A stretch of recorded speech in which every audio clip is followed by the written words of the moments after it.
Members, by passing this bill today, we are giving in to a governor who holds good policy hostage like a playground bully. This legislation will not work, and as legislators, for the good of Minnesota, we have to stop giving in, and we should start today. I have deeply appreciated the hard work of my diligent colleagues who have labored in good faith to protect the most vulnerable Minnesotans, and in fact to protect every one of us who rely on strong hospitals to keep us healthy and to avoid situations of emergencies and sickness.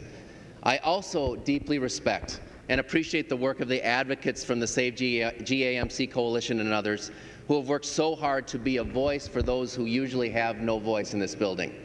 Indeed, the only reason that I actually considered voting for this bill was to honor the work of that coalition and the thousands of Minnesotans who from across the state who recognized what I consider to be the immorality of the governor's GAMC veto and took action.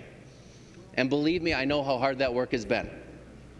After Governor Pawlenty vetoed the GAMC bill, several of us in this chamber spent the summer traveling around Minnesota, listening to patients and recipients of GAMC, to doctors and nurses and hospitals about how we could make GAMC actually work for Minnesotans.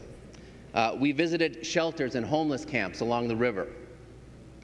We learned that meaningful and lasting reform for these folks required a focus not only on what happens inside hospitals and doctors' offices, but also outside, helping people stabilize their lives with housing support and chemical dependency treatment. And regardless of what some may think, the reality is that real reform does not come cheap. The culmination of these conversations was a workable piece of legislation that spent less money, but protected vulnerable Minnesotans and made sure that hospitals that care for all of us could continue to care for their patients. But the governor threatened to veto, and we blinked. We reached another compromise, worse policy but workable, that passed this body with a resounding bipartisan vote of 125-9. Yet despite that overwhelming support both inside this chamber and across Minnesota, Governor Pawlenty again vetoed that GAMC solution, and on a party line vote, as all of us know, the House Republicans refused to override the veto, and the Democrats, with big hearts and good intentions and desperate for a solution, returned to so-called negotiations with the governor. Now we are left with an unworkable bill, and we all know it. It is underfunded. It is $80 million less than the governor's auto enrollment proposal. It is poorly designed for the amount of money we are giving to it. It will mean job losses. We've heard that from hospitals and other providers. We've heard that from advocates for clients currently served under GAMC.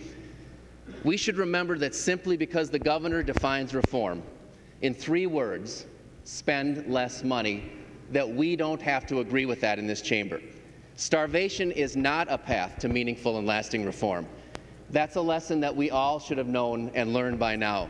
There's a fine line between compromise and caving in, and I think we're on the wrong side of the line that time. And the good news is that we have another option before us. The passage of the federal reform on Sunday changed the game. It offered us a different way to serve the people now covered under GAMC. The details and implications of that proposal still need to be explored, I will admit that, but the governor's rejection of that option out of hand without any real understanding of what it means is nearly incomprehensible to me.